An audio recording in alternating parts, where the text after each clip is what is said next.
Fro knows.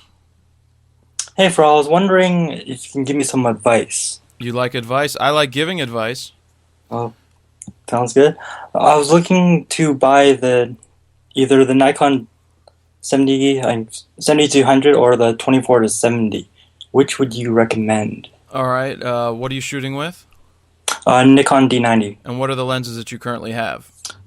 The Sigma 150 millimeter, the Nikon 50 millimeter 1.4 AFD, the Tokina 11 to 16, and I have a 18 to 200 just cause. Just because you're going to sell it to get your 70 to 200 2.8? Yeah, pretty much actually. Yeah. That's what you're going to. I mean, if you didn't have an 11 to 16, I mean, when it comes to DX, right, it's tough to use that 24 to 70 because it's in the middle. It's not fully wide. You know, it's the 24 to 70 is an amazing lens on every camera, but let's see, 24 times 1.5, it's a 36 millimeter lens. So that's not really wide enough for most things that we shoot these days for group shots, and it gives you a little bit of zoom, but it's not giving you a maximum amount of zoom. But with the rundown of lenses that you have, it sounds like the best bet is a Nikon 70 to 200, either the VR1 used or saving up for the VR2, because as you step forward in your 5-year plan, you're going to love having the 70 to 200, especially your next step after the D90 is it's probably into the full frame end, probably. And I would say you said what, you're about a year into this? A year and a half about, yeah. Year and a half, so yeah, you're at that point where you're going to make that decision where it's am I going to make a living at this, or is it just going to be a hobby, right? Have you been thinking about that? Slightly. I think I still want it to be a hobby, but not like a full-time career, so it's kind of in the middle, just part-time. Part-time, but a way of getting some extra income. Yeah. Yeah, that's usually what happens in the 2-year range, because you start to really feel like like you're getting there. You're understanding light, you're understanding your settings, and then you're like, yeah, I really enjoy this. I mean, even if it's just making enough money to sustain buying yourself equipment, there's absolutely nothing wrong with that. You're getting really good gear and you're loving it. You might as well be able to sustain it by making some money at it. But yeah, 70 to 200. I mean, at this point, probably look for a used VR1, save about $1,000. Because you're still early on, and that's going to work very well on your DX camera for quite a while. And if you're going to just use this more as a hobby, then your next step probably would end up being the D300S replacement. In about D300S. Yeah, whatever replaces that, because we've seen the D7000s awesome. That means that the D300S replacement is going to be awesome. So well, it's all different because you say you like shooting bands, right? Yeah. Full frame. I mean, the low light capability of shooting in low light with the full frame bodies is going to obviously get even better, and I guess the D300S will be even better too. But you just have to obviously figure out how much you're willing to spend for a body. Were you thinking VR1 or VR2? The VR2. Well, in that case, go with the VR2. I mean, if you have your mind set on it, that's going to be an amazing piece of glass that's going to last you 10 years.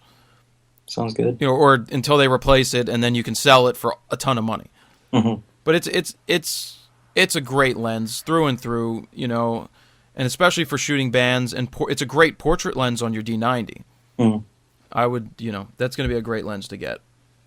All right, sounds good. Anything else? If I sold my D90, if someone can sell their D90 for a pretty good price, and they wanted the D7000, would you say yes? What price? Let's say just $200-300 less than retail. So what's that? What's that, like $800? Yeah. Are we talking Canadian dollars or are we talking dollars? Canadian. Well, pretty much about the same rate right now. So. Yeah, it's like 92 cents. So we're talking about loonies and toonies here. Yeah, pretty much. That's a hell of a lot of loonies and toonies to put in your pocket. Shit, let's see. Well, you know what? $1,100, right? No, we're looking at $1,200 for the new one. $800, a $400 difference. Make the move. Do it. Yeah. Why not? I mean, if you can dump your camera. See, this is the thing with cameras. I'm going to be doing a video on this. You have to dump the things. You either dump them right away, or you hold on to it for a while because it's going to lose all its value. Yeah. The longer you wait. So yeah, if you can move it, and somebody's willing to give you $800, and you can turn around and get a D7000, that's a steal. I mean, you're basically moving into a new camera for $400. Yeah, because I look at the specs and like the ISO looks really good. Right. So it's going to be a lot better. If you could do it, then that's a good move for you. It's not a terrible move, you know. It's going to be better than the D90. Obviously, in a progression, I like to say don't go from the D90 to whatever the D90 replacement is. Probably step up to the D300S. But you know, you're going to be looking at that's going to be about $1,800 whenever that's released. But by that point, the money that you're losing in your D90, you probably won't make back.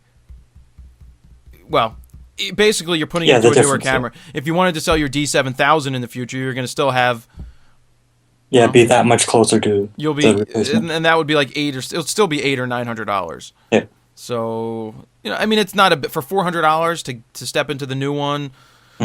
It's always a coin toss because I like stepping up to the next level if possible. But the longer you wait, your camera's the D90 is gonna lose more money than something like the D3 is in a short period of time. So if you can get $800 out of it, I think that would be a cool little move. Yeah, sounds good. I just need a sucker to buy it. Don't call them suckers. Just look for somebody who's starting out and tell them to go buy a 35-1.8 and they'll be all set for quite a while. Yeah. But if you can't sell it, see if you can sell it because they lose so much money, they lose quick. Yeah, they just depreciate so fast. Yep, same thing happens in the pro end. All right, well that is definitely a good question. And the 70 to 200 in your with the gear that you already have is the best bet. All right, thanks, bro. All right, you're welcome. Have a good one. Yep, see you later. See ya.